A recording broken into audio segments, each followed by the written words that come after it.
I saw it when I walked, boy.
welcome once again to another day of NGS Season 19 action. Today we're going to be going to Division C between Witch Rhythm and HoTS Tuah, or HoTS Tuah. I don't actually know how it's pronounced, so I'm going to be having fun. I think I'm just going to pronounce it in 20 different ways. I feel like a professional French chef just with naming things wrong. Well, to get a little bit of context for our match, this is Div C for both of these two teams. It is their first game. And here we have the rankings. And like you can see, there's a lot of people in 5th place in the Ginormous, Jaegers, and Maximum Thrust. They also have 0 points, but they have played a game and lost 2-0. But for both these two teams, they're at 0 points. And they still have it's still wide open for them. One of these teams will end up being at least tied for 3rd, maybe tied for 1st if it's a domination. And the other will be, well, wherever they end up. Worst case, they're still tied for last, so. But anyway, the map picks have already happened, and the coin toss was won by Witch Rhythm, and they decided to go for first pick. And the map picks went as follows: Braxis Holdout, into Volskaya, into Battlefield of Eternity, into Dragonshire. And then HoTS Tuah, they decided to go with Towers of Doom. And Towers has been a very popular map this season. I think this is my 7th series that I'm casting so far this season. And Towers of Doom has been picked every single time. And I think it's interesting for me that it's never banned, but it's always picked. It's like one of those maps that's like right on the edge between being something you absolutely don't want to play on and being something that you have a strategy ready for. And I think a big part of that is just because Towers of Doom is so different compared to everything else that you need to prepare for it. Like, you want to practice specifically Towers of Doom. And Div C will always have at least some warmth in my heart. I mean, obviously every division does, but Div C especially. Because back when I played NGS, this was my home division. I think we performed quite poorly, to be honest. We made playoffs, barely, but we did get taken out in round 1. But Towers of Doom back then was definitely one of the maps that we absolutely needed to practice.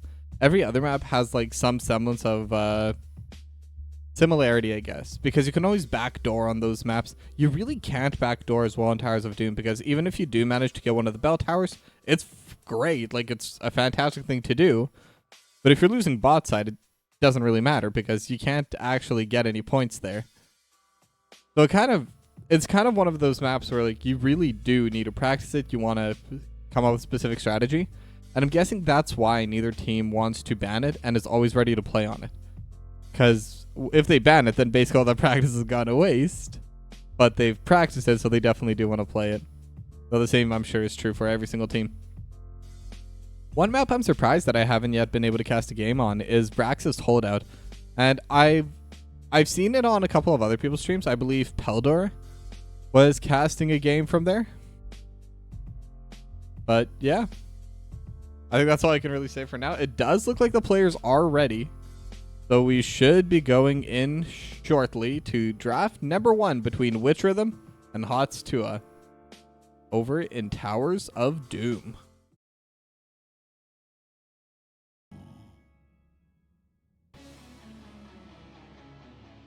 All right, and we are here. We are in Towers of Doom. We are completely ready to go.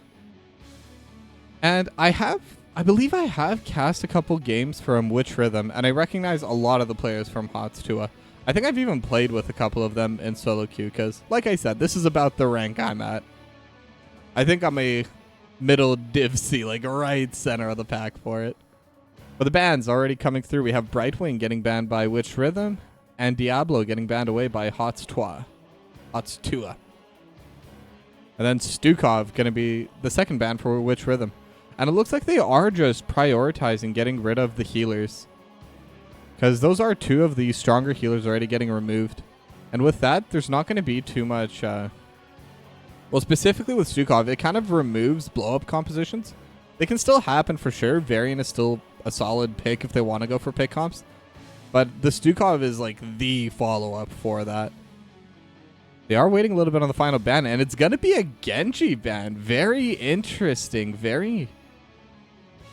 I have noticed Genji getting banned on maps like Braxis, because that's kind of the point. You want to go between the bot lane and the top lane there and just kill. That's the point of Genji. But on this map, I've seen him banned in second phase, but never in first phase. I know there is the light bomb combo that's quite strong, and Genji in general is pretty strong. Did get slightly nerfed, but still very good. Now Matt 407 going to lock in the Falstad, and Memia is going to lock in the Vala. And the Johanna as well for codename 0. So some pretty solid picks. Tuah playing the very standard safe picks right now. This doesn't really show the composition at all. It doesn't really show any of the strategies. And this is a huge benefit to have when you are playing that second pick. Because when you're second pick, like with those two picks, they're not showing anything from their composition. So this next ban phase is going to be going in completely blind for Witch Rhythm. At least in terms of knowing the strategy. But ETC and Dehaka going to get locked in. And Dehaka, very strong on this map. Being able to double soak on Towers of Doom. There's actually even a little chat about this in the strategy discussion channel on the NGS Discord. Which, if for whatever reason you're watching this and you're not part of, go join it. Go join up. You know, it's the place to be right now. And they were basically saying just how chill it is playing offlane on Towers of Doom. You can turn on a little video and just run around double soaking. Don't gotta worry about anything else. But now Gul'dan gonna be the next ban for Tuah. And waiting for that final ban. Now, they have been banning 2 healers, and they still haven't picked a healer on the side of Tuah, so it could definitely be an option for them.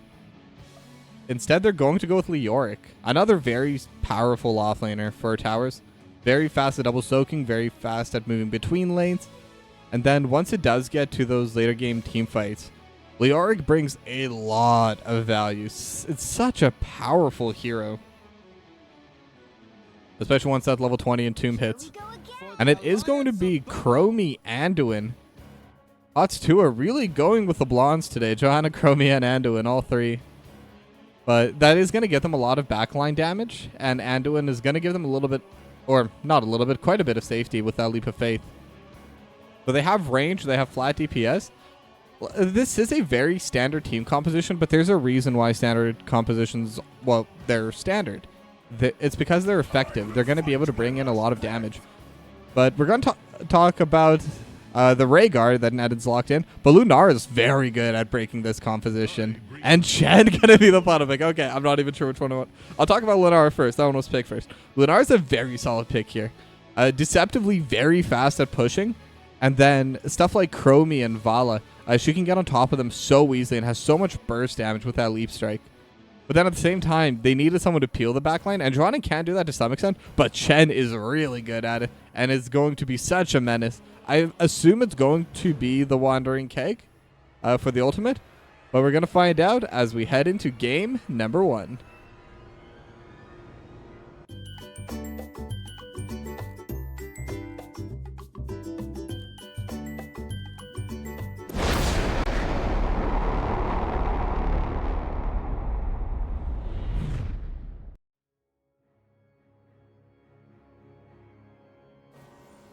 All right, and we are back. We are loaded into Towers of Doom. I have sipped my tea, and we are ready to go. Yeah, it's really interesting that there's going to be the Lunara here. Like, I think that's probably going to be the hero to watch this game. And also curious about the Falstad build. I assume it is going to be the Gathering Storm talent, but no, it's actually going to be Frequent Flyer. So it is going to be the auto attack build coming in from the Falstad. And that is a bit surprising to me because what you want to do on that build is you kind of want to double soak. But on this map, it's a bit difficult for the Falstad to be the one doing it. And when you have the Dehaka, there's really no need for the Falstad to be the one double soaking. But we shall see how it goes. Now both teams have met over in the mid lane, just kind of poking each other out. It is the Hungering Arrow build coming in from Memmius, so that's going to be something to look forward to as well, as Matt's just auto-tagging the backline. A lot of trading coming through, and they do have the Time Trap, and they've landed it onto King Dunce. But no other follow-ups going to come through there. They do get the first push from Tuah, but that is simply because Real Rad Dad has already gone over to the top lane now. Chicken Meow going to be trading back and forth. I don't expect there to be too much action there. It is Towers of Doom. It is the off lane. That's just not where the action typically happens. There's a little bit of action going on in the mid lane right now, though. Codename Zero gonna be getting traded. Our slide not going to break the Iron Skin, so Codename Zero will be okay. But that does give pressure over to HoTS to get the first move over in this bot lane. Now they're looking at it. The Chastise does go through, but does not land on Blitz. Puncturing Arrow already at 4 stacks, though, so that's a pretty good start for Memius. It is pretty easy to do it in the start, but as there is a first blood over the top side, but the team fight is happening right now. Chastise does land. And Nedens actually walks in, but they don't really have any aggressive cooldowns to use. They don't have a lot of crowd control until the ultimates do come out for HoTS, or I should say the heroics. But yeah, there was a solo kill in the off lane. Chicken Meow did get taken down by Real Rad Dad. You has to use the Brush Stalker to get back in, so I'm assuming it was a close fight, but whenever there's a 4-on-4, that's where my focus is going to be. But congratulations on the first blood for Witch Rhythm. But now Blitz might be getting a little bit caught out, but the Condemn not going to land. They are getting a couple more stacks of that Puncturing Arrow. Already at 8, by the way. Frequent Flyers at 2, which is decent, but that 8 Puncturing Arrow stacks is actually quite a bit for 2 minutes. Now Chastise's not going to land once again, but Memi is going to get hit by Blitz. But now Blitz might have gone a little bit too far. Just a couple more autos, but is getting healed up. Hides in the bush, trying to delay the damage. The Sappers will land, but that's going to be nothing else. But the Chastise goes on to King Dun's Condemn, just barely out of range. No kills going forward, but HoTS really putting on the pressure in the spot lane. And because of that, they've been able to get their Sappers to land, whereas Witch Rhythm hasn't been able to take their Sappers at all. So they're going to be able to get a little bit of pressure over on these structures and could potentially look to start fighting over the Sapper camp. It is going to be a little bit of a difficult position to play from, as Nanons takes a lot of damage. They can take out the Rhaegar. They definitely could fight. But Matt goes in, and the Leap of Faith. Perfectly timed for the power slide. Cyanide may be in a bad spot, but they do have the numbers advantage as the Lunara is over on the top side. King Dunce is running back now. The altars have spawned. And the Condemn coming through and just going to prevent them. Blitz not going to be able to get in range in time. Vexla will be able to get it just before King Dunce is able to prevent it. I should learn that ability name, though. That is the Noxious Blossom. What are Crippling Spores? Ah, okay. So just a little bit of a duration increase. That's going to be 2 altars going over to HoTS and only 1 for Witch Rhythm. Not a huge difference. It's still only 4 damage, but the Chastise does land on it too, and Blitz and Edens going to take a little bit of damage. Blitz actually taking a lot more than I expected. And Edens gets hit with the blasts, or with the Sandblast right after. Now Chicken Meow and Real Rad Dad, once again, just going to be trading. And this is kind of what I expected to happen, where Matt's going to be the one double soaking. Just trying to get more stacks on that Frequent Flyer. Unfortunately for them, the kill was not over on the top side. So because of that, they haven't really been able to get any kind of pressure on it. But now they are playing aggressively on the side of HoTS too. At level 7's not onto anyone quite yet. But Memius gets taken out quite low, but the Dragon's Breath from Cyanide, they could go back into this if they wanted to, but not anymore. Real Rad Dad is here. It's 4v5, but Real Rad Dad taking a lot of damage. Gets the drag onto Cyanide, though. And that's going to be the second kill for them. So they will be able to defend their camp. They will be able to even get the kill for themselves. Level 7's also on the table for them. Now Chicken Meow just going to be trading with Matt. And Matt's actually taking quite a bit of damage here. Huge trade for Chicken Meow. And Vexta also getting poked away by King Dunce, as both sides are onto their siege camps. But the side of HoTS is a little bit slow. Blitz could play aggressively here, and Vexta might not be in the best spot. They do have the Condemn and the Face Melt to get the healer. Now they're still DPSing onto each other. The fight's still going, but it is 3v4. Blitz taken down quite low. They have the point. So the Sappers have been taken, but Memia's going to get taken quite low and will get finished off with the Noxious Blossom. Just a little bit more regen, but it's not happening. They're able to get both. And that's going to be 2 more kills for Witch Rhythm, and they get the altar. So now they are tied in health, and the Sapper Camp lands as well. So in terms of all of the map advantages, it is now even. Witch Rhythm has definitely caught up. But in terms of XP advantages, they are over a level ahead of HoTS. So not only have they caught up, they have skyrocketed ahead. Now Chicken Meow might be getting caught here. The drag does land. King Dunce, a lot of damage, drags into the fort. Will use the flying kick to get away, and with Vexta here, should be fine. That's all that's really going to happen there. Just a lot of poke, but even forcing someone to tap is pretty good. Now Blitz using the power slide. Slowing Sands are out for Cyanide, so they do have a slight talent advantage on the side of HoTS Tuah. But over on the top side, Matt trying to go for the siege camp, but it is going to be 2v1 here. So Chicken Meow in a bad spot. No mana either. Will need to just back away. And the Sapper camp is going to go to Witch Rhythm. But now Blitz is going in. It is 3v4, but they do have globals on both their members over on the top side. Now level 10s have now been hit by Witch Rhythm, and the cleanse perfectly timed. The Chastise was definitely going to land. Power Slide going to get blocked by the Iron Skin. So both sides kind of looking for a play, but can't really find it. Very well played by the supports, just kind of preventing the big abilities from landing. Now with this level 10 advantage, and I'm actually curious how fast they've gotten this level. They must have gotten quite a bit of structures over the top side. No, not really, but they almost have 2 levels. But now Memeus is getting jumped upon, gets healed a little bit, and has a little bit of health, but now the Gust is coming through. There's still no level 10 on HoTS Tuah. Memeus is going to go down, and now Blitz power slides in, gets another one. And now Vexa trying to get away, but the Noxious Blossom is going to hit a couple more autos, but the healing will come through. And interestingly enough, it's Stage Dive coming out from the ETC. But now Codename Zero going to get poked quite a bit. The bot lane wall is completely gone. King Dunce is low, but there's a lot of healing orbs. The healer is still alive. The Chastise does land onto Real Rad Dad. They're aiming for the fort, but I don't think they have the wave for it. And yet, as I say that, they're still pushing. The Condemned going to get hit on a fort. Level 10s have come out now, and they do have their ultimates. Real Rad Dad going to go down. Blessed Shield does land onto Matt as well, but just going to be the 1 kill, and they'll be able to reset off that. And with that extra kill, they're going to be able to close down the lead a little bit. It is still a full level lead. Don't get me wrong. It's still a very good spot for Witch Rhythm. But now it's a 5v3 over in the spot side. Not going to be able to secure themselves any kills. Witch Rhythm was quick to run away. But they should be able to get themselves this Sapper camp. And that's kind of what HoTS Tuah needs to do right now. They're definitely and noticeably behind. They need to find ways to lower the lead. They need to play a little bit aggressively even. Kind of force a couple of not bad plays. I don't think they're in such dire straits that they need to go for the 10% chance play. But I think they could go down to 35, 40%.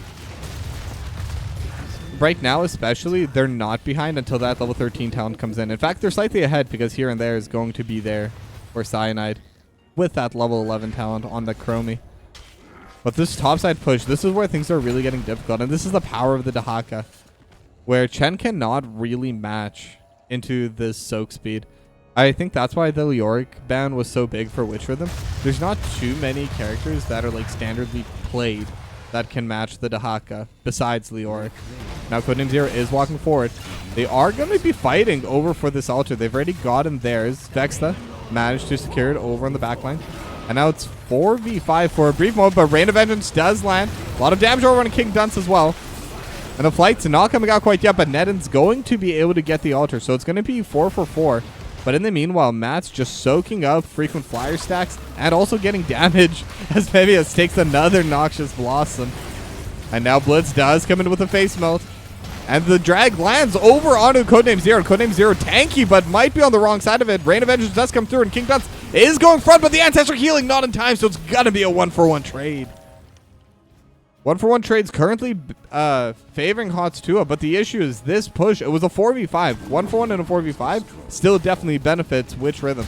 Math 407 being able to get a lot of soak over on the backline. And now they do see Matt, they see Real Rad Dad, but no real ability to focus onto it quite yet. And I think that's kind of the issue that HoTS Tuah is running into. They do not have a lot of crowd control outside of their ultimates. Or outside of their heroic abilities, sorry. I'm casting a bit of League recently. But because what they really have is they have the Blessed Shield, they have the Light Bomb, and then they have the Wandering Keg. But outside of that, they really don't have much. Rain of Vengeance as well, but again, it's a heroic. The cooldowns are long, and Rain of Vengeance isn't really good as a engage tool. It's a follow-up. And that's where they've been struggling, because they've been finding a couple people that are slightly overextended, but they haven't been able to really accomplish anything, even when they see it and know about it, they recognize it. But the follow-up is very difficult. Now the boss is available, and 3 altars are going to be spawning over on the map. 2 on top, 1 on bottom. The codename 0 is going to be trying to walk forward, as it does seem like Real Rad Dad will get the bot side, Memius will get the top side, and Matt407 will get the top left side. So it is going to be another 2-for-1 favoring Witch Rhythm, but the overall core health isn't that bad right now. 8 HP is a lot, but it's not by any means like insurmountable or even like huge pressure quite yet.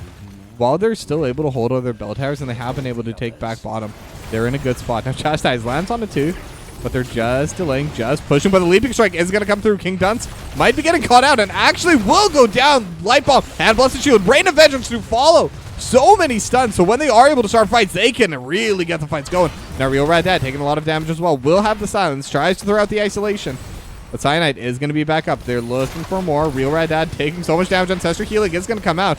Minus 35% healing, but not enough. The drag is going to land, but it is codename 0. Bit tanky, and with a leap of faith, no problem at all. And now they have a massive wave pushing over to the spot side as Memius accidentally hits the wall, but at least the wall is now done. And all 3 sappers do land, and codename 0 is still continuing onto it, just trying to push them away as they aim to take this bottom bell tower.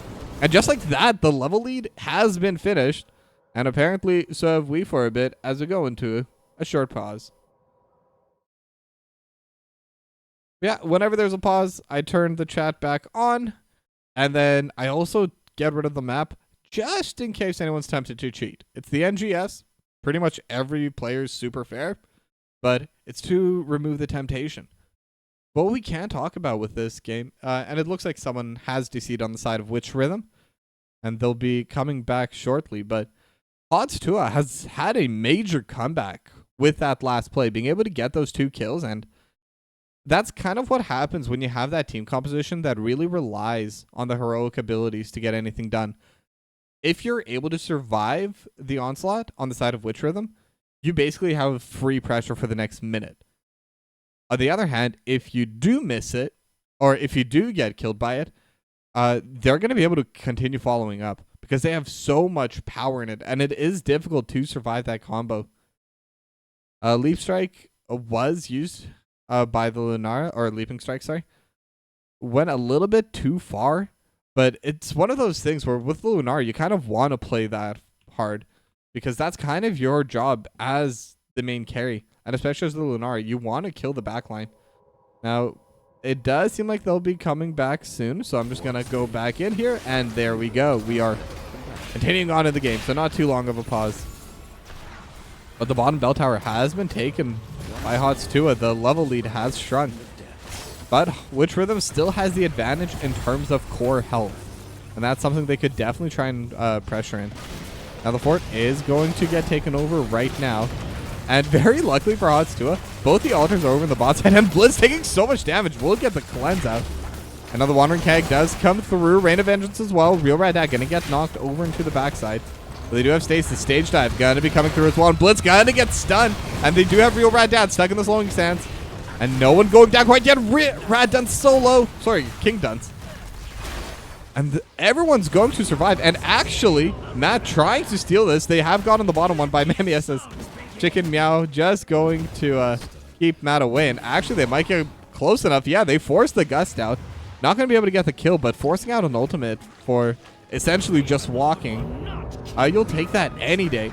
And HoTS Tuah get the first lead of the game for themselves, I believe, anyway.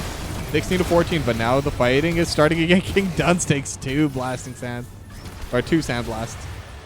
And gonna get taken down quite low from that. And Cyanide's really scaled into the late game. So much burst damage. And if those abilities do land onto King Dunce, it's so hard to play. If you get hit by even one combo or even just a couple of spells, you dodge most of it. But that one hit is enough to prevent you from playing aggressively. Now they're just trading back and forth. Matt having to barrel roll away from danger there. As really quickly we do see the Sapper Camp does get taken by Chicken Meow.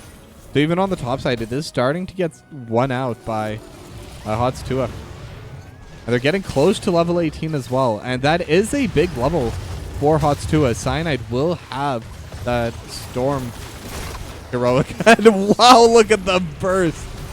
49 stacks on Puncturing Arrow. I wasn't expecting anything to happen there because Cyanide wasn't in position, but Memius deals so much damage as well. With that combo, Ancestral Healing did try to come out, but oh, Blessed Shield just goes wide. But not going to happen there. The Ancestral Healing is just too slow for the burst damage the HoTS 2 is currently running, as once again the barrel roll having to get utilized to stay alive. And it is going to be the Unraveling, so it's going to make them even squishier. And this is starting to look a little bit rough for Witch Rhythm. Now, the actual map positioning isn't that bad, but it's the story behind it. Now it's 16-11 as some of the sappers did land, but now Blitz is going to be getting hit. He gets hit by the Chastise, but the Cleanse and the Ancestral Healing is going to come out. But now the Wandering Keg throwing Blitz back into the backline. The Isolation does land onto the healer, but Vexna able to run away. Now Stage Dive coming through. And they are able to get the Dragon to Memius, and with the Leaping Strike, will be able to get the kills, so that's going to be the Vala taken out. Blitz getting quite low as well. Vexna Mad going to get rooted, so that's one carry down as well for both sides. Now the healer's also gone. Blitz trying to stay alive, 100 HP, 200 HP, but the healing is coming out. Neden's working so hard to keep Blitz alive, and the two of them are going to be able to win through this. The power of friendship comes out on top for Witch Rhythm, and Cyanide is the only survivor. 4-for-1 for Witch Rhythm. And I apologize to HoTS 2. That was the Castric Curse. I will take full credit on that one. But the amount of pressure they had while protecting this bot side really was powerful. And they did get the altar over on the bot side. So Witch Rhythm in a very dangerous spot regardless. They will take this bottom fort and will be able to return 4 damage back on a HoTS 2. But that's still going to be 13-6. Wait, 13? That should have been 12. No, I guess the slightly mistimed. So it was only 3 damage. And they are looking towards boss. They want to tie this up, and they have level 20, so this should be free for them. There's really nothing too hard on the map they need to worry about. HoTS 2 is just respawning, so they can't play super aggressively on 94. So it is going to be 6-9. Haha, really funny number. But now, this is where the next fight's really going to come into play in. HoTS 2, they need to get that level 20. As Witch Rhythm is looking for the sappers over on the top side. The top fort has a decent amount of health, so this one camp on its own won't break it, but this sapper camp, but with the rest of the team nearby, they should be able to win it off there. But it is going to get traded over onto this bot side.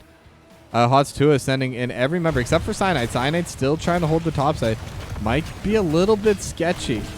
One sapper still remaining as they do get the Chastise and the Rain of Vengeance, all the stuns, and Real Rad Dad going to go down. Cyanide is the one clearing over the top side, is staying alive as they are able to finish it off. Now Cyanide taking some damage from King Dunce, and it's so hard watching between these two sides. Noxious Blossom, Cyanide forced to blink away. Needs to get back to safety, but did clear out the sapper. And it's going to be a single altar just to add to the intensity of the moment. But all the forts, all the structures do favor HoTS 2. They have more directions they can kind of go to safety. But Witch Rhythm, they're looking for the mid lane instead, and that's a pretty bold strategy because I actually think they might lose the game off that call. That's 3 sapper camps there, so even if it's 3 damage, yeah, they just lost the game for that. Very unlucky, miscalculated slightly, but that is actually going to be game. HoTS 2 taking game number 1.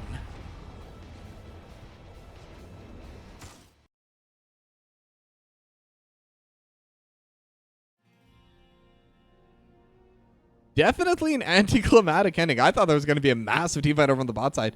Which of them tried to go for that mid lane altar. Unfortunately, they weren't able to take it fast enough.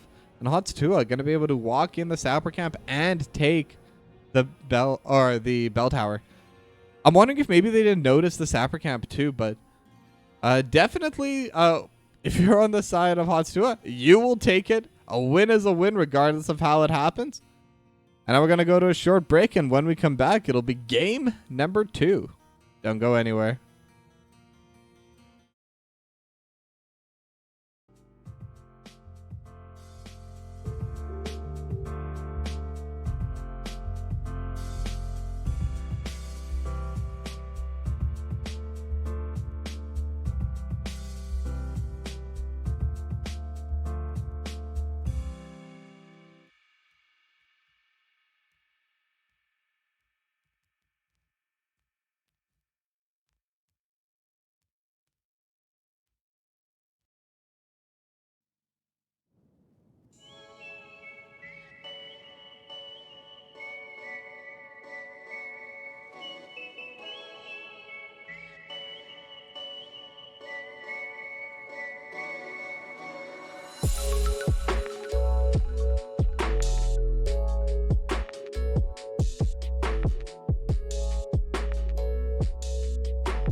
Hello, hello, and welcome back to game number 2 between Witch Rhythm and HoTS Tuah.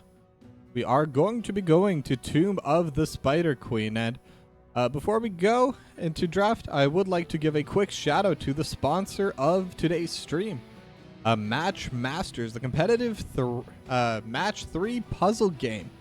Play one-on-one against people on the same board, taking turns.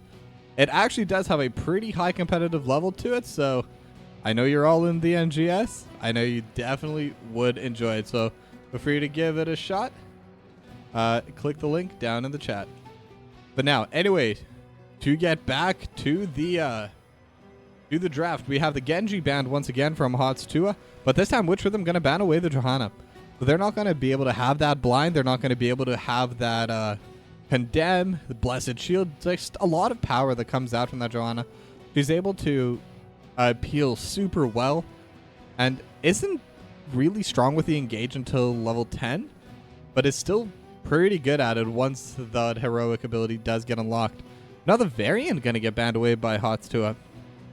The Anduin from Witch Rhythm.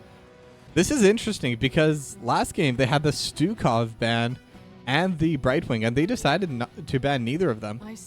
But Memi is still going to lock in the Vala first, going with that green colored skin instead. We side change that, Memias. Don't try to hide it. It's not a bad one. And once again, doesn't really show anything because it's just a pretty basic DPS. There are a few pretty hard counters to it, but I think they're all pretty difficult to play. So it's definitely going to not really show anything for Witch Rhythm, but I'm sure they have their own strategy planned as they lock in a Nubrak and Brightwing. Now, it is a little bit surprising for me is that they left Chromie open. And I think with the Nubrak being shown, Chromie could get picked. She's not quite as good into a Nubrak as others, but still pretty decent, as the Muradin going to get locked in for code name 0 and the Rhaegar for Vexta. So they're going to take the healer from Witch Rhythm this time around. And the Brightwing also going to be ready. Now, Brightwing isn't quite as powerful on Tomb of the Spider Queen, at least with the phase shift. Still pretty solid as a healer, otherwise has that AoE cleanse, very useful in a lot of situations. And one other thing I like from HoTS Tuah is they do have the Stormhammer from Codename Zero now, which does provide quite a bit more consistent crowd control. Obviously, it's nothing like the Blessed Shield, but the cooldown is also so much lower that they can do better in those skirmishes. Now, the Orc and Dahaka are going to get banned away, so Dahaka going to be removed from Witch Rhythm this time.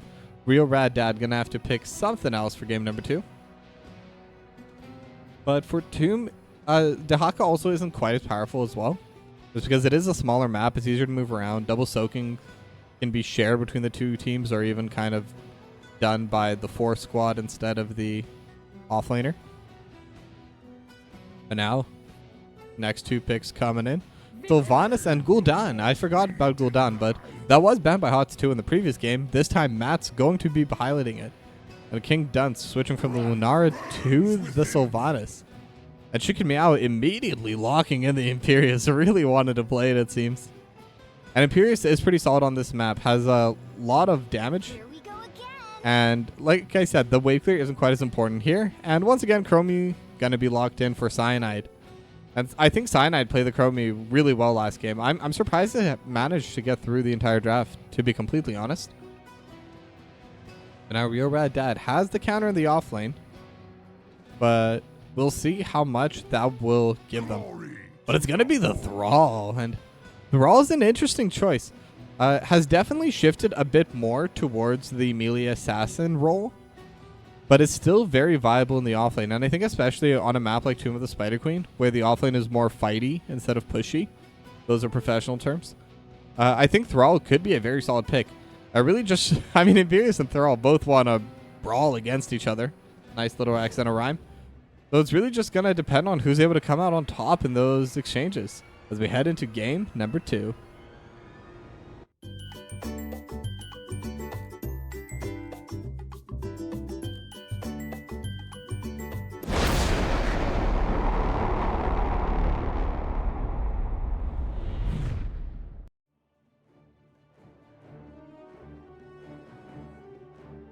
All right, and we are loaded in to Tomb of the Spider Queen.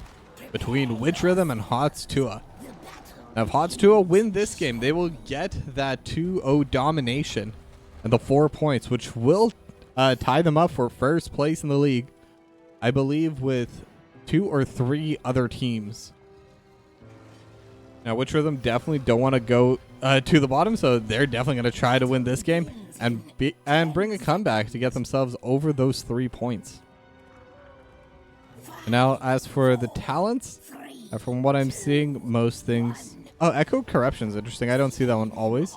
And then Puncturing Arrow, once again from NGS, doesn't want the auto attack build this game. And I kind of understand it. I actually think it might have been a little bit better this game just because of the Anubrak. Anubrak has both spell armor and annoying little scarabs that will tank that first hit.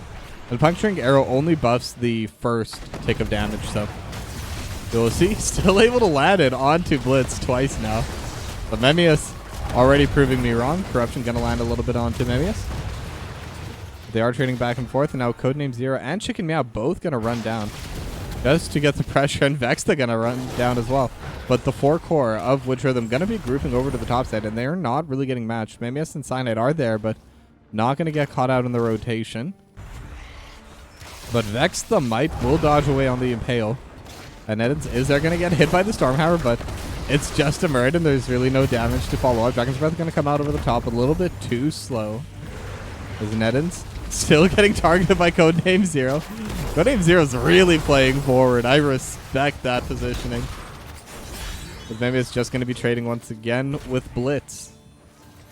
And it does seem like Witch Rhythm currently do have the pacing in their control. They're the ones that are kind of deciding which lane to move into.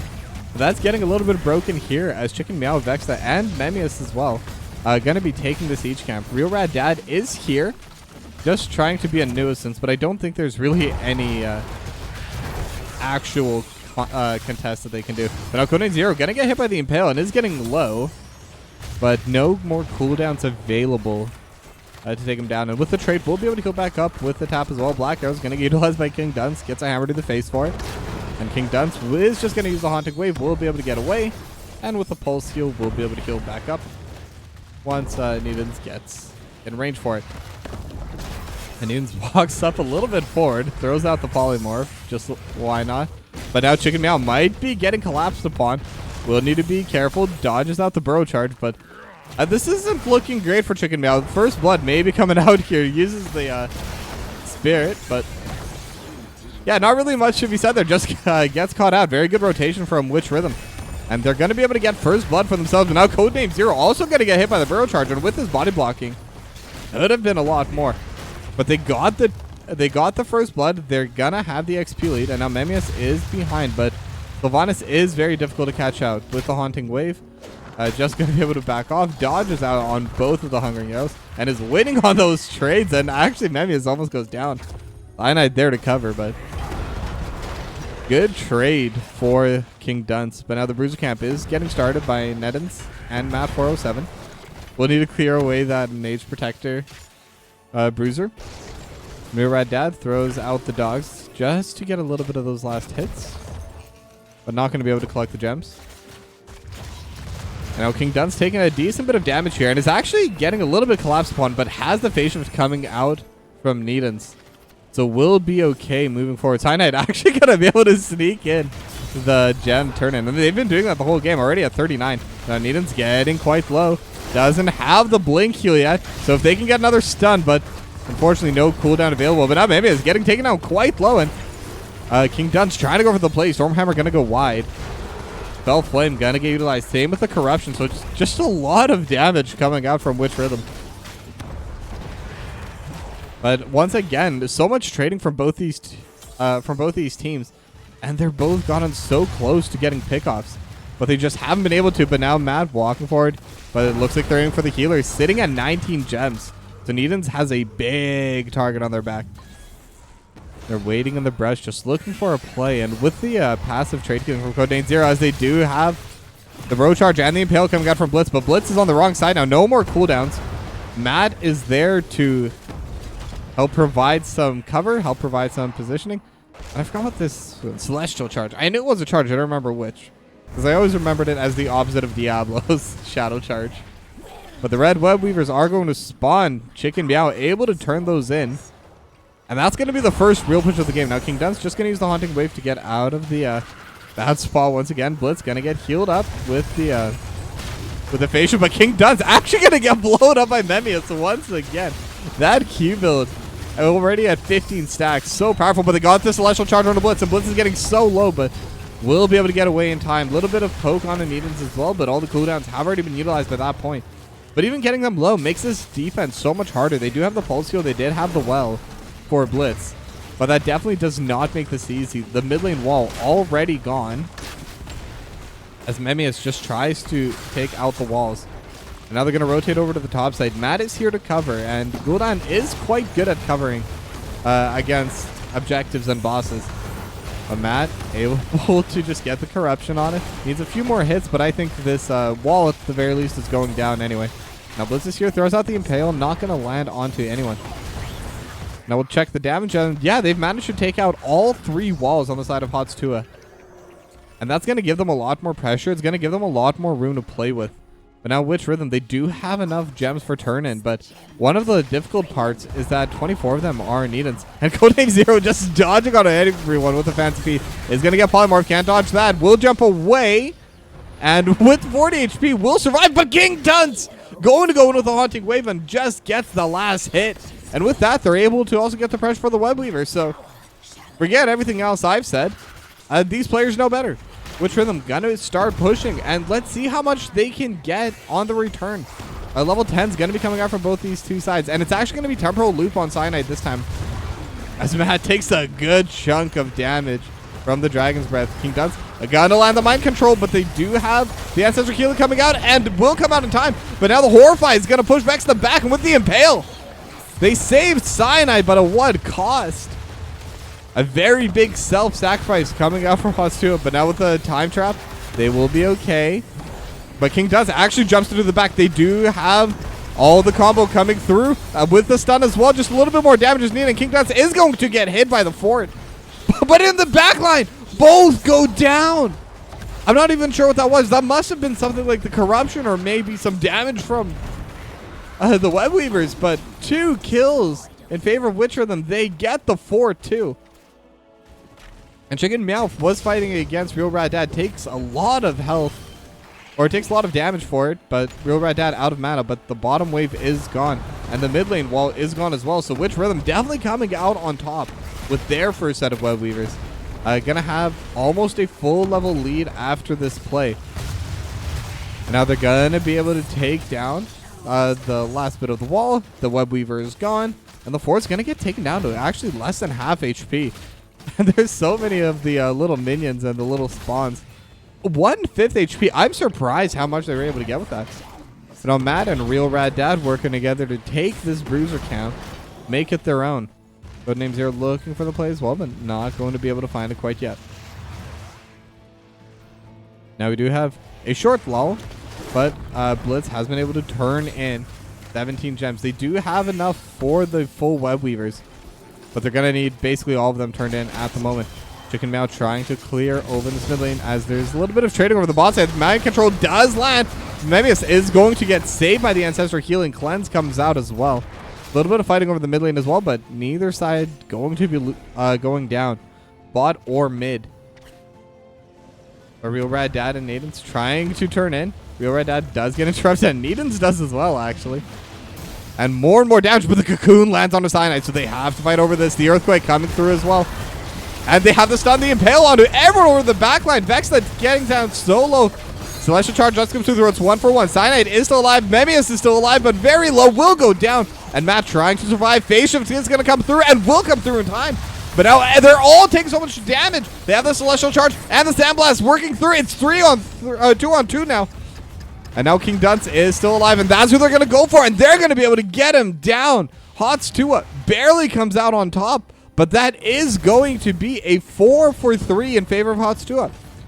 Level 13's on both these sides, and just kind of crazy how close that fight was. That was going back and forth the entire way. Cyanide able to barely survive at the start, and that's definitely the big difference maker. And with that, Chicken Meow is able to get the turn in. And they're going to have their second set of Web Weavers.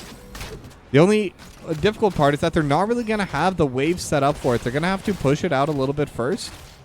But that's still going to enable them to get the pressure and enable them to get these waves back in their favor. Because without that, it would have been so difficult for them. It's all pushed back in which rhythm. We're all but guaranteed to get it. Now Cyanide going to go into stasis. Will be okay. Now they're pinging on a King Dunce. And the mind control does go wide. And look at the burst damage. Horrify going to get utilized as well. And the Cocoon. Just lots of abilities getting thrown out. But the damage definitely favoring HoTS Tuah. But unfortunately, they did manage to clear away the Web Weaver. So they're not going to lose their mid lane quite yet. And now Codename Zero almost gets hit by the Burrow Charge. But they will be okay. In the meanwhile, on the bot side, Vexta and Chicken Meow are taking this bot fort. Or at least attempting to. The Web Weaver's already gone. And Vexta's just kind of tanking the fort. Might be a little bit rough. Vexta? Okay, Vexta's going to be okay. And in the top side, the Web Weaver also gets taken down. And good damage onto this. But now King Dunce is fighting on Memias, able to get the stun. But the Hungry Arrow not going to land. One more auto. Phase Shift is coming out as well. But Phase Shift might be kind of difficult to play with. Cyanide does have the Temporal Loop, not in range to use it. And they will start the fight. King Dunce is going to be in the combo. Will get hit by the Dragon's Breath and will be the first to go down. But they're still low. It's 4v4. Because Chicken Meow was getting the Siege Camp over the bot side, but now Real Rat Dad might be getting caught out. But the Corruption dealing so much damage, the back and forth. That talent is done. Echoed Corruption is going to be quite powerful, especially the way they've been fighting. And during that fight, somehow Witch Rhythm were able to turn in. But King Dunce is not going to be around for it, and the Black Arrows are definitely a big boon to their push. Now HoTS Tuah already has a couple members over on the top side, but it looks like they're going to collapse onto this mid lane one first. And with that, the first Web Weaver just going to get absolutely annihilated, not even able to take out a single wave of minions. The top one is getting pushed in, and Memias might be getting caught out a little bit, is Polymorph, but Blitz not going to land. And now they do have the stun onto King Dunce, but the Cocoon has landed onto Memias. They need to clear Memias out quick. Memias is going to be in a bad spot, and the Horrify comes out, and everything comes out. Codename Zero going to get blown up as well.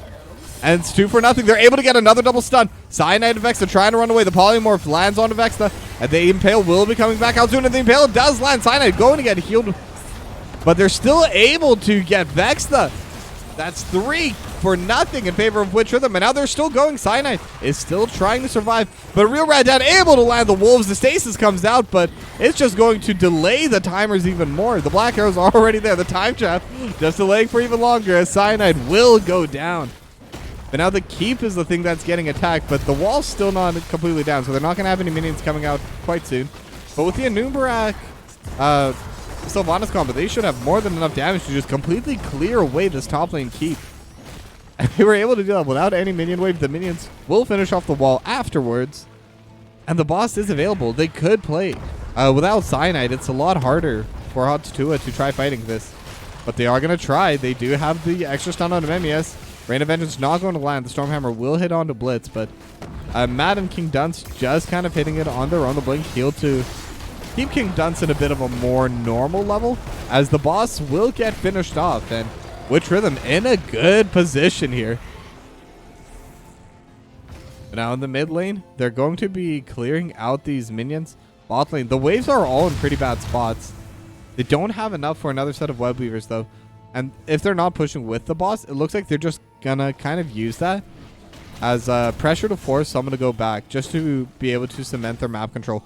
And they're looking for the Bruiser Camp, but just a little bit too late. But the Stormhammer does land. They're able to get the stun as well. Mind Control lands. King Dunce able to run away just in time, as the fight is still continuing on. Chicken Meow is on the back line, and they're able to kill one. It's 1-for-1 right now, but one is missing the tank. Time Trap lands onto 2, and they're able to get the Sandblast. They have Blitz in the Unstoppable, and will get taken down. The Ancestral Healing not going to come out in time, but Blitz is going to get traded for it. But so is King Dunce, and they're able to get the Celestial Charge on Real Rat Dad. Matt is still alive, and Matt is the real damage dealer right now. And it looks like both sides are really low. Ancestral Healing is going to come out, so Chicken Meow is very healthy, but they cannot continue fighting it.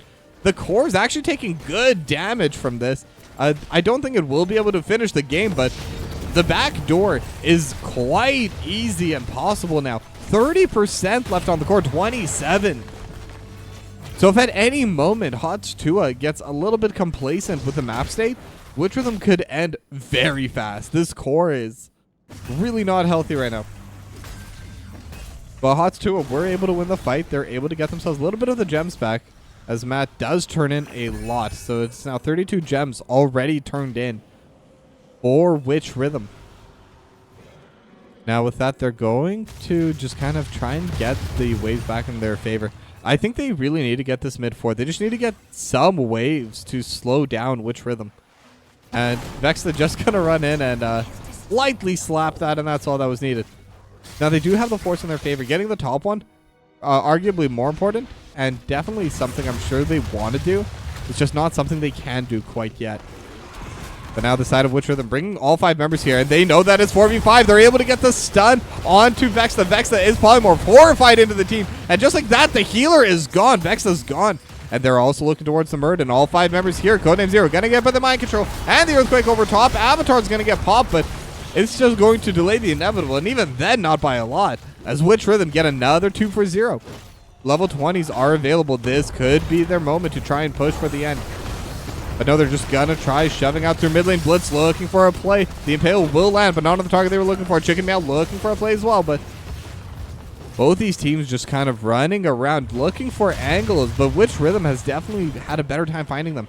But they have more than enough gems to get another set of web weavers. And this could be their final push.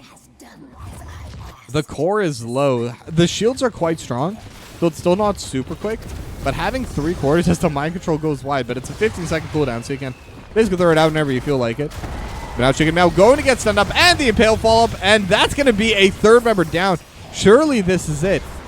It is going to be basically 4v5. The tank is going to be back up in about 5 seconds, but now the fight's really breaking down. King Dun's just trying to DPS over onto the core, and that's going to be it. Witch Rhythm, we're going to a game number 3.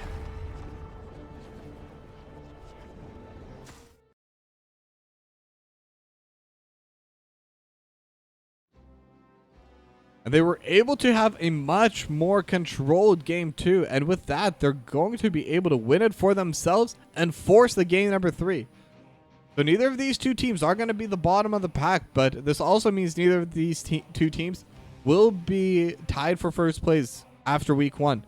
But there's still one more game. There's still that one last deciding fight to see who's going to come out the winner in this matchup. Well, with that, we're going to go to one last short break, and when we come back, it's going to be the deciding match between Witch Rhythm and HoTS Tuah. Don't go anywhere.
And we are back with the third and final game between Witch Rhythm and HoTS Tuah. Now we are going to Alterac Pass, and this map was picked by HoTS Tuah. I should also mention Witch Rhythm did pick the previous map. So it's pretty interesting because I think this is actually my 3rd out of 7 series that went towers into tomb into Alterac Pass, but I don't mind. I actually enjoy all 3 of those maps. I think all 3 are very different from each other, and I think those are my favorite kind of series to cast. But this time the draft going to be a little bit different. Witch Rhythm not going to allow Cyanide to play the Chromie once again. Gonna have to play something else. Falstad gonna get banned away on the side of HoTS Tuah, and Anduin once again getting banned away by Witch Rhythm. Now they played all the blondes in the game number 1 on HoTS Tuah. This time only 1 is left in the draft, but HoTS Tuah has second pick. They may choose to ban it instead. I believe they did in game number 1, or in game number 2, sorry. But no, they're going to remove the Diablo instead. Just trying to get rid of that big beefcake. And Johanna immediately going to get locked in by Witch Rhythm. I mean, not too much to say. It's a easy tank to pick, very stable, and doesn't really excel completely in any one thing, but it's just all round good. Even with the slight nerfs to the E-build, Johanna is still very good.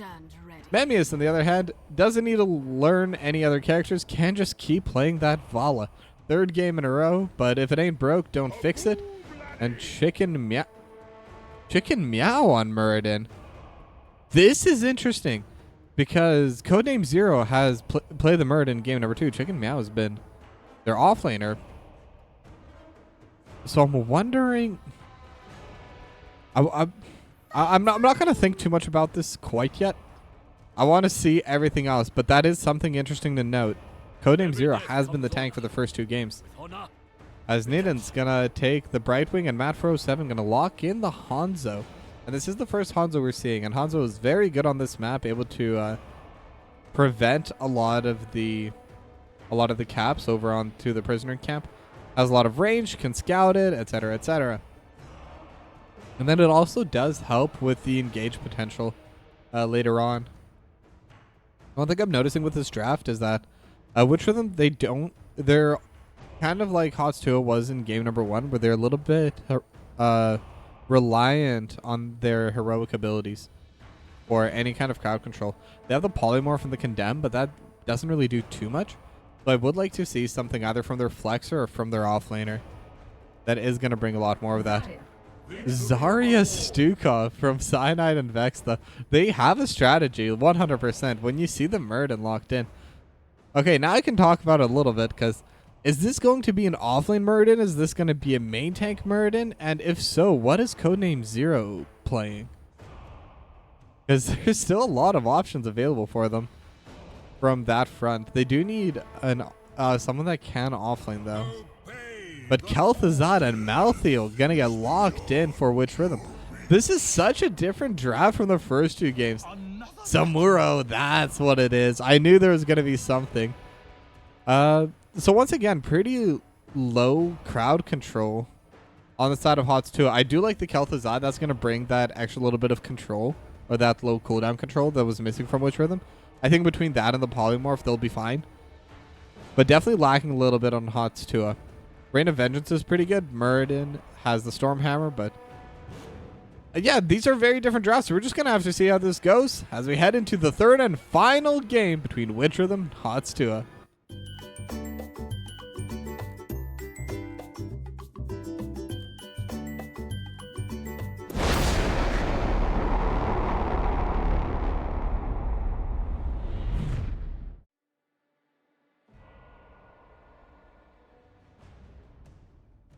And we're in the map. It's Alterac Pass, and both these teams are trying to get the victory for their first week of NGS Season 19. What an interesting draft. It is going to be the Puncturing Arrow build once again. Scatter Arrow picked. Simple Geometry. Greater polymorph. I'm learning talents. I think that's something I've definitely been lacking as a caster. I can't speak too much about builds simply because I don't know how any of these heroes are played. But I think I'm just going to learn a little bit at a time. It is going to be the dwarf block and the Zealous Slayer. Okay. So these are pretty standards for now. I have no idea what Zarya is supposed to build. I'm not going to look. I'll learn the basic ones first. The scatter arrow immediately going to get 1 stack for Matt. They are just going to be trading a little bit over in the mid lane. In fact, Codename Zero going to proxy the very first wave. And now it is going to get matched by Real Rad Dad. But I mean, it's a Samuro. What can you really do about it? Like, Samuro's going to escape you. They don't have a lot of crowd control in Witch Rhythm until level 10. So yeah, that Samuro's just going to have free reign. But now Blitz does go in. The chain not going to land. Kel'Thuzad going to get hit. King Dunce. And just a lot of damage going back on a Witch Rhythm. Nemens did go over to the top side, so they're not going to have any of that pulse healing. They're not going to have any extra little bit of the health that they kind of desperately need, I'd say. Now the trading is still going back and forth. Blitz just getting autoed by Memmius. And now the chains do come out, not going to land. As I should see what these are. Frost Nova, chains, and then Death and Decay. Okay. But Vexa just going to clear out this mid lane as Cyanide and Memmius going to go for the camp immediately. Now they are going to be able to clear away the siege camp probably first, as Blitz and King Dunce only just got onto it. But they're still trying to deal with Codename Zero, but it's just not going to happen. This is Samuro. Samuro, I think even if you have a draft to kill Samuro, it's hard to kill Samuro. And they do not have a draft to kill Samuro. Now Chicken Meow just going to rotate back down. Just going to attack onto Matt 407. Gonna land the Stormhammer as well, so a decent amount of poke damage here. Aside actually getting taken down decently low. One more ability. Could have maybe gone down. I'm not sure if the shields were available, but now the siege camps are both reaching mid lane. It's just going to be King Dunce and Memmius pushing in. Blitz is going to be here to help with this push as well. And Dem not going to land, but the Hungering Arrow will. So that is going to be an extra stack for Memmius, but I think the siege camp's actually going to do not a ton of damage to this camp, but or to this wall, but could have done a decent amount, but they're not pushing with it. Instead, they're going to overload the bot side. Chicken Meow already getting low. The chain going to land, so Chicken Meow is going to get hit, and that's going to be first blood for Witch Rhythm. Once again, they're able to get the first blood on their team, and they're able to take down the tank. Now, the next chain's not going to quite land. But they're going to have a little bit of a push here. They're going to have a little bit of the XP advantage. Now Chicken Meow is going to respawn. It's still early in the game, but Matt and Memmius trading back and forth, and Matt just needs a little bit more. Sonic Arrow is going to get dodged away. 10 stacks on the simple geometry, so gonna have those 2 extra arrows very soon. Now King Dunce not gonna land the chains. Definitely is fishing for it though. Now Codename Zero is still gonna be pushing out to the offlane. Vexa might be getting a little bit caught, but the lack of crowd control is really showing here. Because the Condemn is very short range, and until a few talents are hit, it's very difficult to play with it aggressively. Now Codename Zero being a pain, and that's really what you want on this map. Cyanide gonna get hit by the chains. Frost Nova not going to land. Codename Zero gonna be able to just walk away, heal back up, and slowly push away the lane as well. And now Chicken Meow Memmius is gonna be taking the siege camp for themselves, and once again they are first to the play as Real Rad Dad going to try soloing it. And with the lurking armor over top, they actually have a ton of DPS to take it down quickly. However, Neden's actually collecting a decent amount of soak alone over on the bot side. And we talked about it in game number 2, where the Brightwing phase shift doesn't really matter too much. In this game, it does, though. Oh, but they are able to land the Stormhammer onto Matt. Matt going to jump away, but they're going to zone them out. So King Dunce is now here, has the Frost Nova ability, as well as the, what is that? The Death and Decay. So may be able to prevent this from going down. And now Codename Hero just trying to wail on whoever is closest. Real Rad Dad actually jumps in. Gonna get stunned. Nope, just silence. But now Vexa actually gets taken down quite low. Will heal back up, but Real Rad Dad is just doing so much damage on the backline. But in the meanwhile, Memmius able to kill King Dunce. Or sorry, able to kick Matt 403. Now Naden's gonna get stunned as well. Cyanide's gonna be here. Is throwing out the damage. Just needs a couple more autos. Then Memmius is here with the DPS. Real Rad Dad also trying to walk forward. Is gonna be able to heal a little bit, but is also in a very difficult spot. But no cooldowns available. with that, Codename Zero is going to be able to start the camp, but that's a 2-for-1 for HoTS Tuah. I don't know if they're going to be able to hold this camp all the way till completion, but they're definitely going to get a lot of time on it. And with the little health orbs, they may be actually able to keep it. I think with their positioning, I think it's theirs. I think they're going to have the first set of cavalry. Now, we saw that happen as well with the web weavers in game number 2. And they got very good value out of them, but they did start losing out afterwards. Now the chains do land. Gonna pull Vexla in with Memius. No follow-up as well. Death and Decay just gonna do a little bit of poke damage to Vexla, but has a little bit of that regen. Hungering Arrow stacking up 15 stacks already. The Scattering Arrow, its simple geometry, is full now. So those 2 extra arrows are already in. Now Vexla getting taken out quite low by the wall.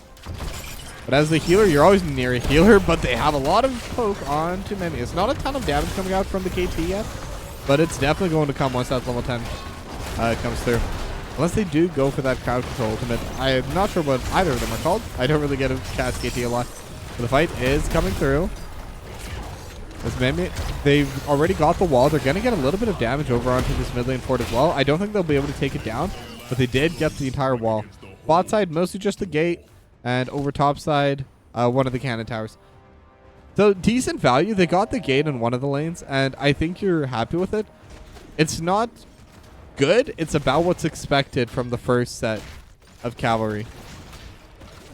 Now they're going to be able to clear away their siege camp as well.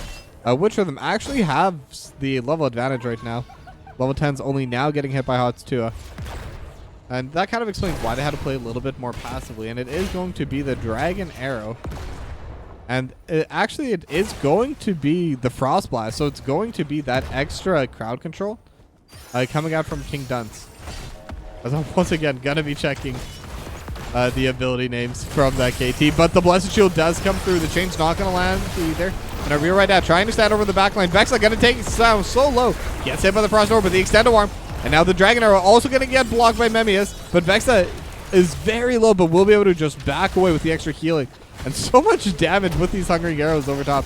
Now Vex is still quite low, but they don't have any more crowd control, so both sides just kind of used all their cooldowns, set high, and then everyone's going to reset now. A little bit of damage going to be coming through over onto this mid lane. Codename Zero able to get a little bit of the push in, and that was a 4v5 fight, so no one going down does favor HoTS Tuah. But now they're looking at two Nidans and so much damage with the Hungering Arrows.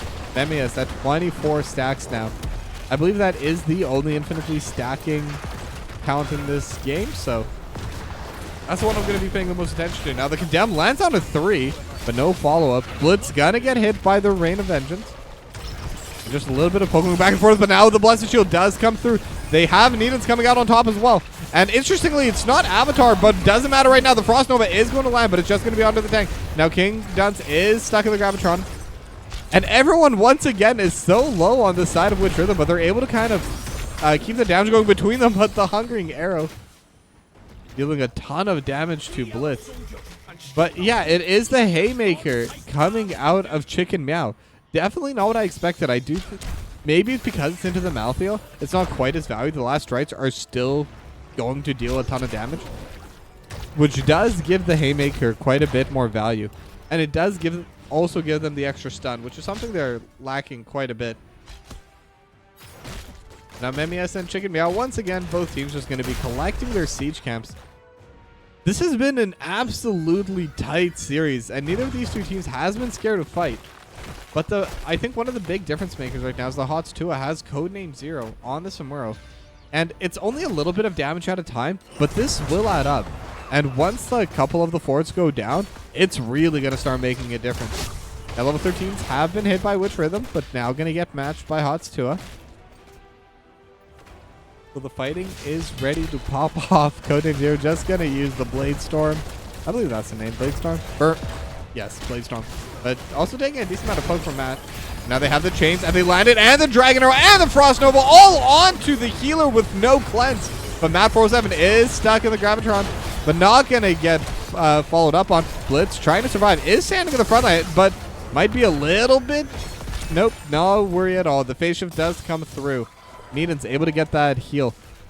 So they are able to get the first kill, and it is the first kill on the target they wanted. If you're able to get rid of the healer, the game becomes so much harder to play for HoTS Tuah. They do not have a lot of stuff to sustain outside of Chicken Meow. At least not until that level 16 talent comes through. Although, oh, sorry, the level 13 talent. So there is the Gloom, there is the Spell Armor coming out from NGS. And that's going to be very useful because most of the damage coming out of HoTS Tuah is spell damage. Now they're walking forward. They're looking to grab it. The chain just barely misses. The Frost Nova is going to come through. And Vexta actually going to get caught out again. And it's just going to get absolutely blown up. Nova with the extended arm going to delay a little bit. But the fight is still going on. Blitz is quite low. But has the Iron Arrow coming through. Gravitron Pulse not going to land onto anyone. But in the meanwhile, the camp has been channeled by Codename Zero, who's now starting to deal damage over the backline as well. So once again, 1-0 for Witch Rhythm and the same player as well. But can they delay? Can they keep everything safe? The Bladestorm going to get this mid lane shoved in. The Codename Zero might be able to just take down this mid lane fort. Now the siege camp has been started by Real Rad Dad, except for once not getting matched by the side of HoTS Tuah. But they are going for the camp instead. King Dunce is here to defend and gonna take a decent bit of poke from the Hungering Arrow. 39 stacks. Frost Nova actually gonna get utilized here just to delay. But Chicken Meow going to be able to lock it in. They have all their members coming down. But Nemens is over on the top side. Blitz trying to stop it and will actually be able to retake it. Unfortunately, not enough pressure on the side of HoTS Tuah to really walk it forward. But there is pressure going on in the top side. Codename Zero just wailing away at that fort.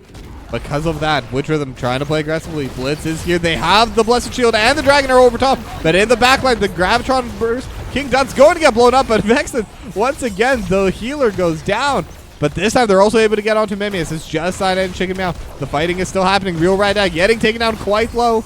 But is going to get healed up. Blitz losing the 1v1. And Real Rad Dad got to take a little bit of damage from the fort. And now, Codename Zero is going to be here. And I think right now with the trade, it is going to favor the side of Witch Rhythm. Codename Zero, unfortunately, not going to be able to make the hero play come out, as they're going to get their first set of the cavalry. Now Codename Zero looking for the play. Gonna get blinded by Blitz, though. And just immediately going to dash away, I think, over to the bot lane. Yeah, that's the real one. But now Chicken Meow going to clear away the mid lane. And Witch Rhythm has just been fighting a little bit better. They've been using their cooldowns really well. Their ultimates, as soon as they're up, they're looking for that fight. They're looking for that aggressive play. And they're utilizing the ability of Nettins to phase shift across the map. So now while they are getting good pressure from Codename Zero, they've already gotten 2 forts, by the way. They got the top fort during all that. It's still not quite enough. But King Dunce, look, gonna get hit upon. Chicken Meow, but they have the Gravitron burst, but the Haymaker actually pulls Blitz out of it. And the Dragon Arrow going to land under their backline. And they have the healer once again. But Blitz going to pull onto Vexta. Vexta trying to get away. Extended Arm going to get utilized. 400 HP left, but with this shield will be okay. But now Real Rad Dad going to take a lot of damage. Frost Nova going to land under the backline, but they've already lost Real Rad Dad. But now Chicken Meow looking for the play. Able to land the hammer onto Matt. But Blitz is taking a lot of damage on the backline as well. Is unstoppable right now. And they have the stun over onto King Dunce. And King Dunce just a couple more autos. Memius will be able to get that kill. And Cyanide's so low, but going to get healed up the last second. They do lose their bottom 4-4, but that's a 2-0 in favor of HoTS Tuah. Power shot now going to land a Scattering Arrow will. And they could look for the boss. They do have a brief moment where it's a 5 on 3 on the map. And Blitz is only now starting to walk down, but this is dangerous. They are quite low.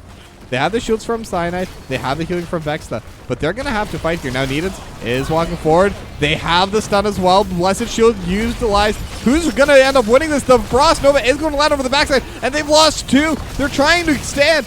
Chicken Meow trying to stay on top of it. But they're able to bring it back. Matt going to go down as well. Needance is going to go down. And it's just Real Rad Dad. Codename Zero is going to get the final hit. But it's Real Rad Dad versus Codename Zero. And Real Rad Dad is able to get the boss.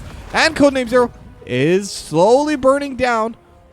But no more cooldowns. It's a 4v4 and another absolute bloodbath between these two teams. They do not stop fighting. But Witch Rhythm gets the boss and comes out on top. Now, luckily for HoTS Tuah, this is the one lane where they've already lost their fort.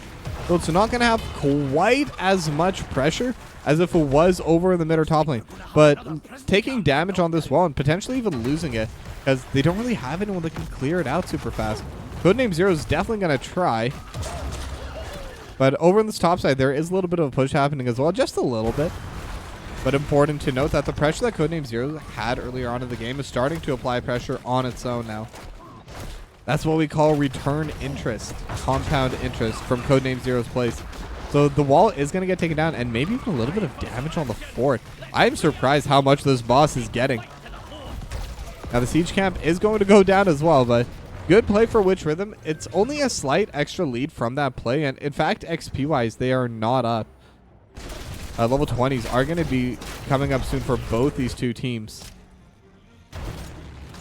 But with that, the siege camp is going to get cleared away in the mid, and the camps are both available. Blitz starting to walk forward. Everyone's cooldown is available. Bladestorm is the only one, but it's 5 seconds away. And it's on Somewhere. No one cares about Somewhere's cooldowns right now. Oh, and King Dons takes so much damage.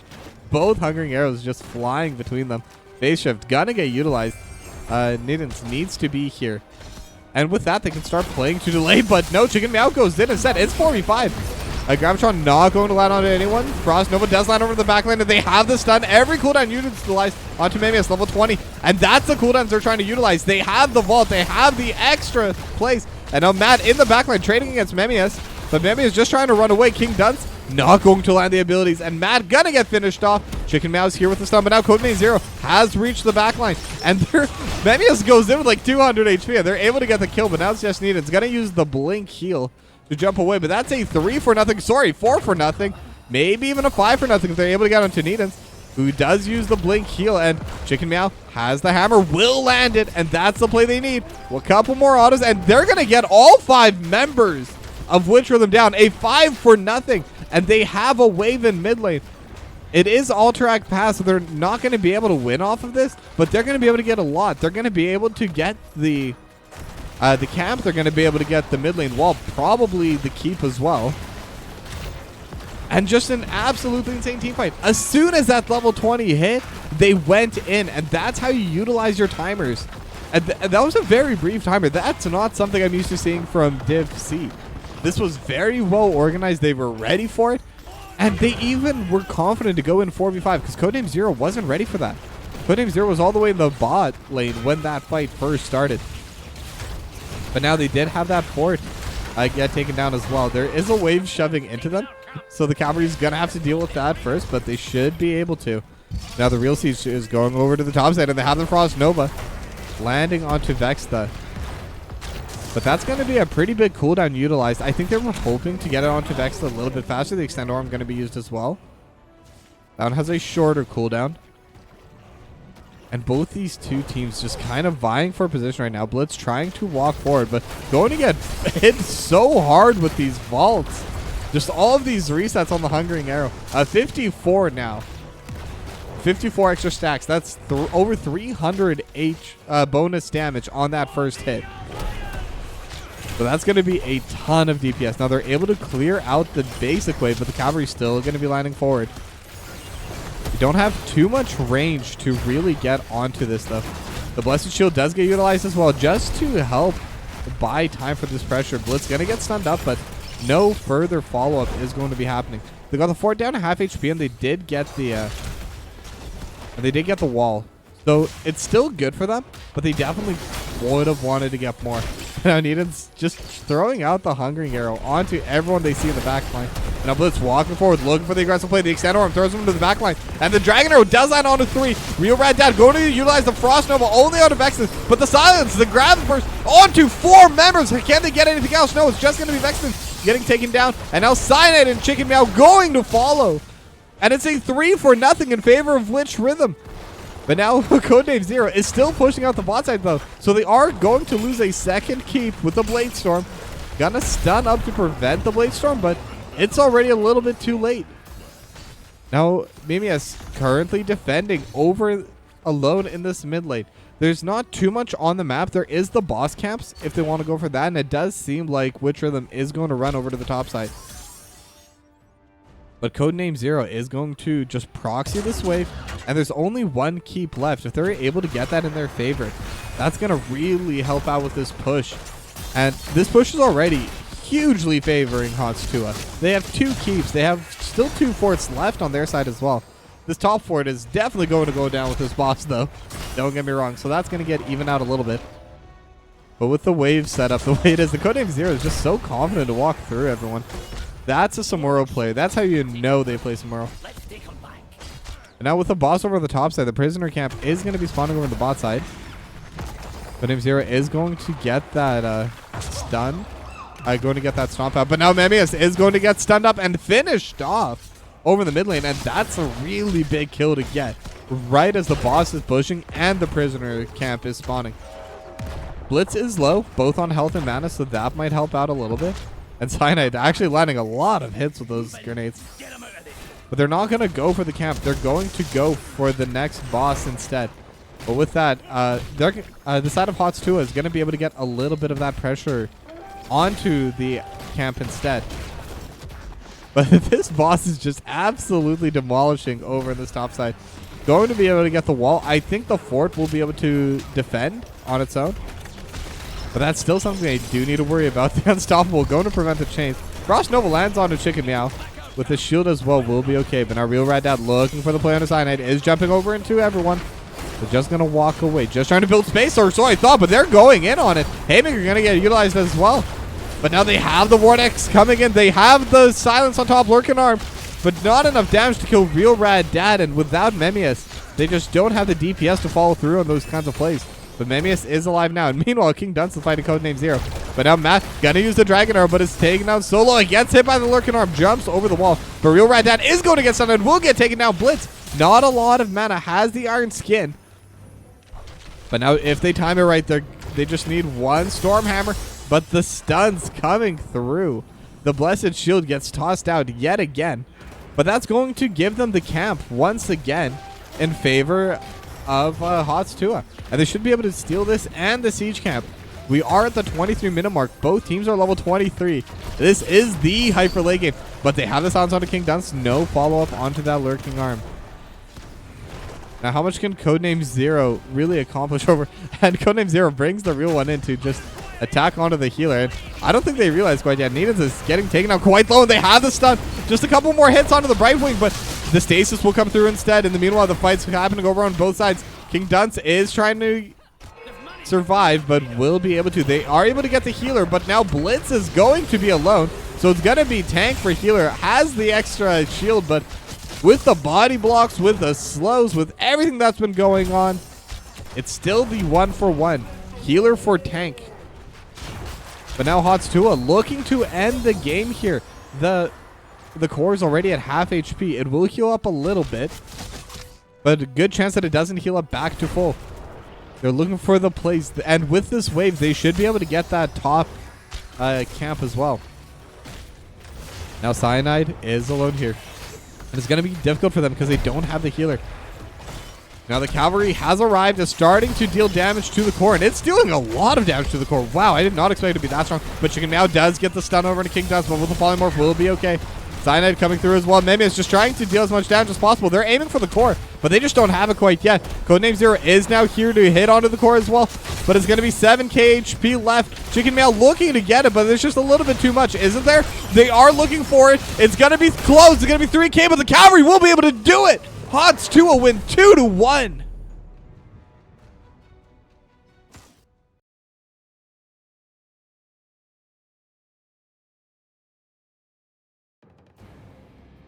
And what an absolute ending to an absolute series. I think that's the best way to put it.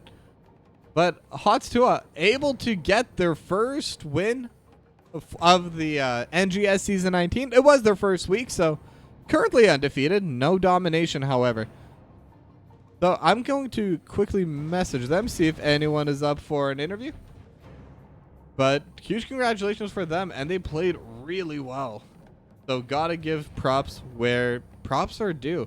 But that was a close series. Witch Rhythm fought so hard, and they almost got it. But in the end, it didn't matter because HoTS Tuah were able to play just that little bit better.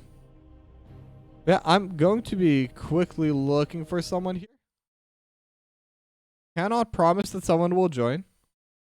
So I'm just gonna ping him, see what happens.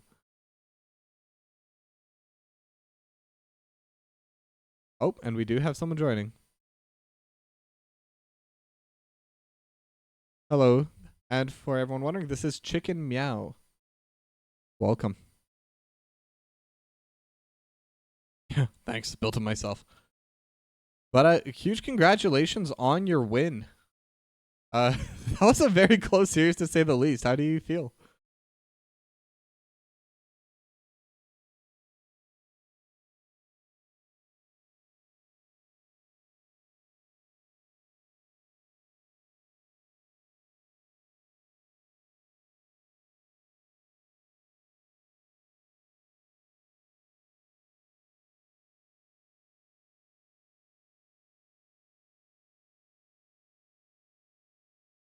Yeah, the Samuro really had a ton of pressure on all sides of the map.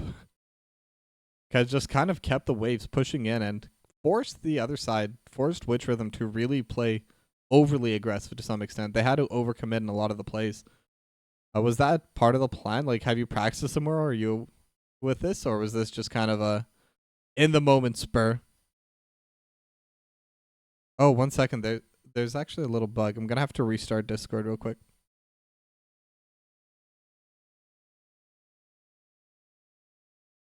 Sorry about that. I do have the Discord here. I don't know why it's not getting picked up.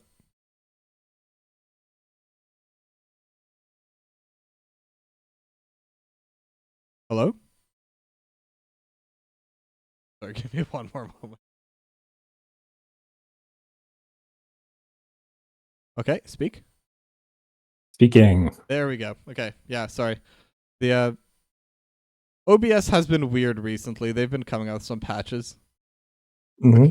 Yeah, apologize to everyone in chat, but we have it working now. But anyway, I'll repeat the question, and sorry for the interruption. But was the Somoro something you planned or to play with, or is this something that was just spur of the moment? It's something that we keep in our pocket for the big maps like Alterac. It seems to work out really well on those big maps, especially with the Dahaka and the Falstad band. So they give up global pressure because they can't pick, any more global heroes other than Brightwing to kind of fly around the map and deal with Samuro. Yeah, exactly. And I noticed that with a lot of the poke coming out from NGS, they were forced to bring the Brightwing a lot earlier than I think they would have wanted to, which just gave even more space. But what I really wanted to ask you about right now is that level 20 fight. The second you guys dinged level 20, you went in. What were the comms like right before, during, and after that team fight? I think the question was just asked, like, what's our next objective on the map? And then 20 dings. And I said, if we want to fight, here's our chance. And everybody just, I think we saw Hanzo slightly out of position. And I said, I'm going to go on Hanzo and rewind on him. And my team just followed up beautifully. Yeah, it was an absolute great play, especially because it was 4v5. You did not have the Samuro nearby, but there was zero hesitation from you or your team. And I really applaud that decisiveness, you know? Thanks. Glad we could put on a good show. Yeah, and then one final question. Tell me about the name HoTS Tuah, or how's that even pronounced? So there's like a viral meme last year where a woman in a street interview gave Haktua as an answer to a question, and it like took off and got all over the internet. And so we thought it was kind of punny, to make it Hotstua instead of Haktua. Yeah, no, I definitely love the name. Don't get me wrong. Well, and as a final thing, I always do this. Is there anything you'd like to say to your fans listening in right now? Yeah. Thanks for watching, everybody. Shout outs to King, Shiggity, the Hotstads. Shout out to my team. Shout out to Teal. And I think that's it. All right. Well, once again, congratulations on your win, and thank you for coming to the interview. Thanks for having me. Bye-bye. Bye. And with that, we are going to be ending today. I'm not casting tomorrow for once, which in a way is kind of nice. I did skip yesterday as well. So I will be taking the Saturday off. Might pick one up on Sunday. No promises quite yet. One final shout out to Match Masters before we end the stream. And Match Masters is a 3v3 competitive, or match 3 competitive puzzle game. I've been playing it for the past week and a half now at this point, and I've really been enjoying it. And for everyone that reaches any of the goals on the stream, and some of them literally take 5 minutes, helps me out a lot as a streamer and helps me bring these great casts to you. So with that, I'm going to be ending the stream. Thank you very much for watching, and I hope to see you soon.